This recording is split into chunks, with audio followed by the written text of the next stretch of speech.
Kembali lagi bersama saya Cynthia Butona. Di video kali ini kita akan membahas tentang domestika, yaitu domestika jenis ikan laut. Tanpa membuang waktu, kita langsung saja kepada pembahasannya. Pertama, kita akan membahas tentang domestikasi. Domestikasi adalah proses yang panjang dan tanpa akhir di mana hewan dari generasi ke generasi lebih beradaptasi dengan kondisi penangkaran dan manusia. Oleh karena itu, domestikasi tidak boleh disamakan dengan penjinakan, yang merupakan modifikasi perilaku terkondisi dari hewan yang lahir di alam liar.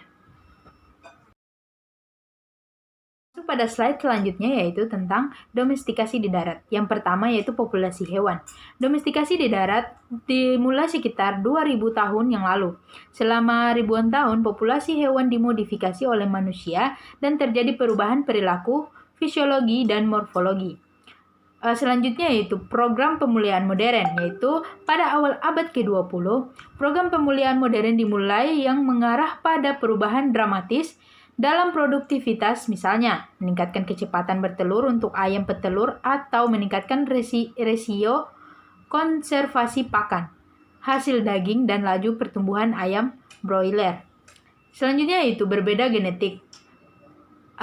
Hasilnya, ribuan breed ternak yang berbeda secara genetik telah diciptakan dan terdapat dikotomi yang jelas antara spesies peliharaan dan congeners liarnya yang kadang-kadang punah.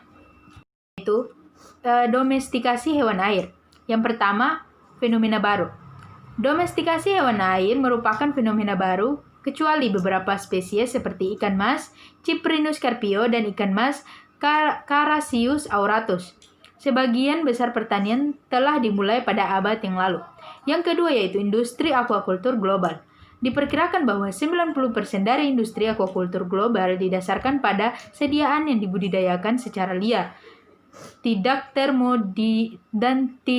terdomestikasi atau tidak selektif.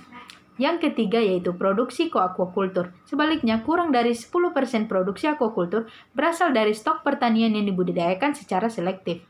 Yang keempat yaitu salmon Atlantik. Salmon Atlantik atau ikan salmon salar adalah pecilan karena hampir 100% dari total produksi didasarkan pada sediaan yang dibudidayakan secara selektif. Yang kelima yaitu strategi produksi. Akibatnya tergantung pada spesies yang dipertimbangkan, kontrol atas produksi aquacultur dapat bervariasi dari mengelola hanya sebagian dari siklus hidup sehingga mengelola siklus hidup lengkap di penangkaran. Untuk lebih mengembangkan berbagai strategi produksi ikan, Thaletchea dan Fontaine mengusulkan klasifikasi baru berdasarkan tingkat kendali manusia atau siklus hidup spesies budidaya dan kemandirian dari masukan liar. Kita masuk pada tujuan.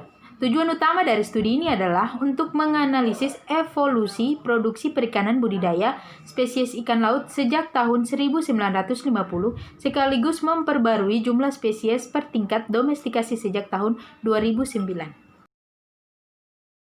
Kita lanjut kepada slide yang berikutnya yaitu jadi di sini teman-teman bisa lihat kalau di sini tuh ada 3 grafik. Nice. Yang pertama adalah grafik tentang evolusi produksi perikanan budidaya global dan spesies ikan laut. Kelompok spesies tidak teridentifikasi atau pada tingkat spesies atas bagian berwarna abu-abu diidentifikasi pada tingkat spesies bawah bagian berwarna hitam. Nah, pada grafik yang kedua yaitu perbandingan produksi budidaya jenis ikan laut atau hitam dengan jenis diadorm atau abu-abu dan air tawar yaitu putih. Pada tahun 2013, angka pertama adalah total produksi diikuti dengan presentasi dalam tanda kurung. Nah, gambar yang ketiga atau grafik yang ketiga itu adalah wilayah budidaya utama spesies ikan tahun 2013. Yaitu A. Spesies ikan laut, B. Spesies ikan diadormous, dan C. Spesies ikan air tawar. Selanjutnya kita masuk pada diskusi. Yang pertama yaitu organisme akuatik. Budidaya organisme akuatik termasuk ikan, kerang, dan moluska, tidak termasuk tanaman. adalah sistem produksi pangan yang tumbuh paling cepat secara global dengan peningkatan produksi sekitar 9,3% per tahun sejak tahun 1985. Pada tahun 2012, produksi perikanan budidaya telah mencapai 66,7 juta ton. Meskipun terjadi peningkatan yang kuat dalam 2 dekade terakhir, produksi spesies ikan laut masih kecil dibandingkan dengan budidaya global, dan khususnya budidaya laut, dan didominasi oleh moluska dan krustasea. Sebagai perbandingan, ikan sangat dominan dalam budidaya air tawar. Selanjutnya yaitu kelompok ikan lain yang terdaftar dalam database FAO. Tampak bahwa spesies ikan laut mewakili jumlah yang sangat kecil dari produksi ikan global. Hal ini sebagian disebabkan oleh fakta bahwa budidaya sebagian besar spesies ikan laut masih sangat baru, sehingga siklus hidup dan penangkaran hanya dikendalikan oleh segelintir spesies. Selain itu, beberapa kendala telah membatasi peluasan budidaya spesies ikan laut, terutama di Amerika Utara dan Eropa. Di antaranya wilayah terbatas yang terlindung dari gelombang laut, pembatasan peraturan di lokasi. Faktor kompetitif lainnya seperti pariwisata dan pelabuhan. Selanjutnya yaitu lingkungan laut. Saat ini lingkungan laut menyumbang kurang dari 2% dari pasokan makanan manusia. Hal ini terutama karena perkembangan produksi dengan terkontrol di lautan tertinggal beberapa milenium di belakang produksi di darat. Ruang yang digunakan untuk produksi budidaya laut diperkirakan sekitar 0,01 juta kilometer atau sekitar 0,04% dari luas landas global. Selanjutnya yaitu jumlah spesies laut. Jumlah spesies laut yang dibudidayakan telah meningkat pesat dalam beberapa dekade terakhir seperti yang diamati pada kelompok ikan lainnya. Namun, hanya 10% dari spesies laut yang terdaftar di FAO pada tahun 2013 menyumbang hampir 90% dari produksi global. 8 dari 10 spesies budidaya teratas telah mencapai tingkat domestikasi 4 atau N sama dengan 5 atau 5N sama dengan 3. Ini menyiratkan bahwa seluruh siklus hidup spesies ini telah ditutup dari penangkaran tanpa perlu menggunakan input liar. Dan untuk 3 diantaranya, program pemuliaan telah dikembangkan. 5 untuk gilted atau Sparus aurata ikan laut, 3 untuk laut Eropa bass atau Dicentrasus labrax, dan 2 untuk turbot atau Pseta maxima. Namun demikian, mencapai level 4 dan 5 tidak selalu berarti bahwa seluruh produksi budidaya dari 19 spesies ikan laut diklasifikasikan pada 2 level domestikasi ini. Kita masuk pada indukan liar. Hari ini, pada indukan liar untuk reproduksi atau pada tingkat yang lebih rendah dari individu generasi pertama atau F1 dan jarang dari ikan F2 atau F3 terpilih. Yang pertama yaitu pencapaian siklus hidup. Pencapaian siklus hidup penuh dengan penangkaran selama beberapa generasi yang kemudian bisa disebut ikan peliharaan. Dengan demikian muncul kemajuan penting dalam penguasaan, kelestarian, dan peningkatan produksi. Selanjutnya yaitu spesies budidaya teratas, kecuali krokoar kuning besar atau Larimichitis crosseus. Produksi aquaculture sekarang sangat melebihi perikanan tangkap. Hal ini mungkin disebabkan oleh persaingan antara 2 sumber ini karena ikan tangkapan liar biasanya dapat dijual dengan harga yang relatif rendah, tetapi tidak dapat dibudidayakan dengan harga serendah ini untuk mendapatkan keuntungan. Selanjutnya itu metode produksi. Metode produksi ini yang dikenal sebagai aquaculture berbasis penangkapan terdiri dari individu yang tumbuh dan menggemukkan yang dipindahkan dari populasi liar. Selanjutnya yaitu budidaya ikan berbasis penangkapan. Hanya dapat dilihat sebagai bentuk peralihan dari produksi ikan. Hanya dapat bertahan selama sumber daya alam liar masih tersedia untuk pengambilan benih. Upaya harus dilakukan untuk menjinakkan spesies, yaitu penutupan siklus input liar,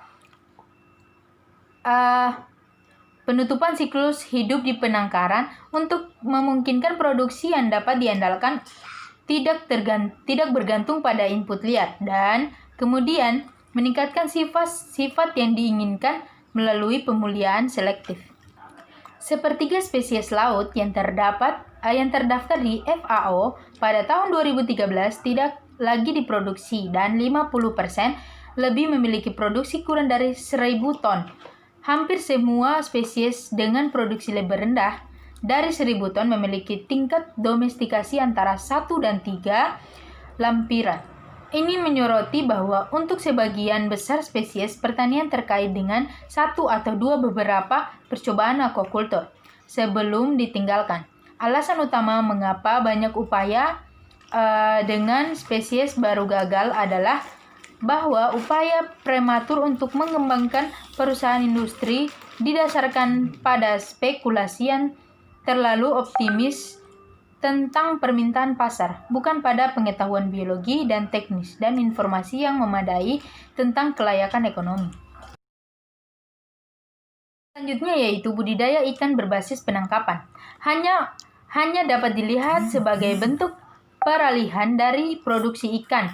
Hanya dapat bertahan selama sumber daya alam liar masih tersedia untuk pengambilan benih. Upaya harus dilakukan untuk menjinakkan spesies, yaitu penutupan siklus input liar, penutupan siklus hidup di penangkaran untuk memungkinkan produksi yang dapat diandalkan tidak bergantung pada input liar, dan kemudian meningkatkan sifat-sifat yang diinginkan melalui pemulihan selektif. Sepertiga spesies laut yang terdaftar di FAO pada tahun 2013 tidak lagi diproduksi dan 50% lebih memiliki produksi kurang dari 1.000 ton.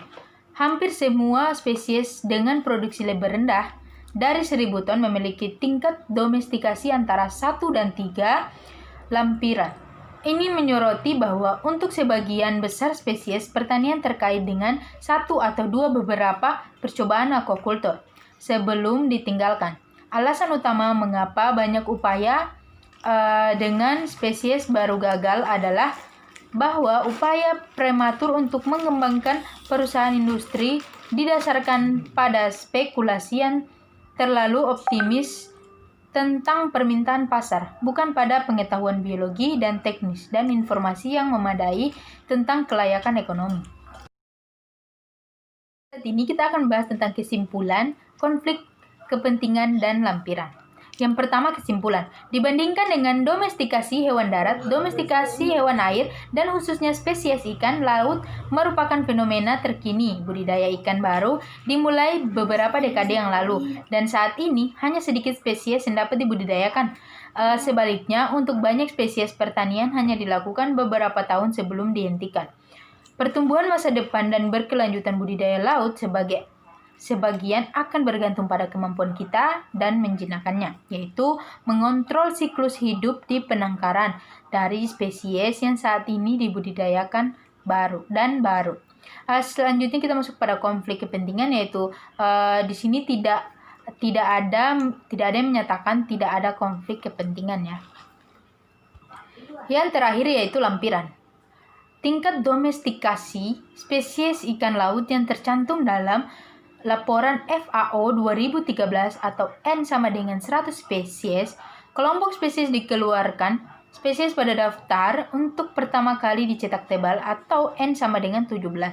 Produksi aquaculture dalam ton ketika tidak ada informasi ilmiah yang dapat dipercaya yang ditemukan, spesies secara sewenang-wenang dianggap termasuk dalam hal level 1.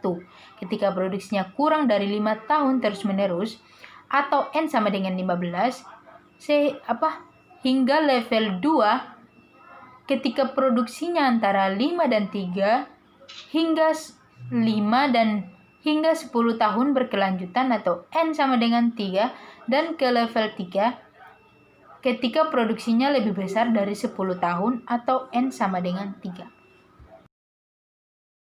Nah, tadi itu hasil presentasi saya. Semoga apa yang saya sampaikan dapat bermanfaat untuk kita semua. Dan saya ucapkan sekian dan terima kasih kepada teman-teman atau yang lainnya yang sudah menonton video saya. Jangan lupa like, subscribe, dan klik lonceng notifikasinya ya. Wassalamualaikum warahmatullahi wabarakatuh.